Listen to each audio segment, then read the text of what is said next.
21 января память преподобного Георгия Хазевита, подвижника VII века, насельника монастыря в Иудейской пустыне, ныне носящего его имя.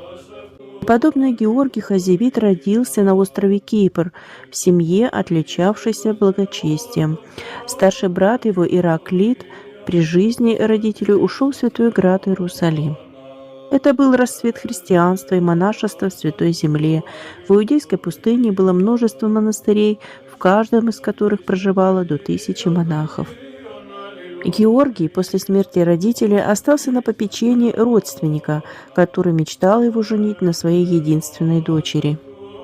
Но Георгий тяготел больше к монашеской жизни, поэтому тайно ушел жить к другому своему родственнику, который был игуменом монастыря.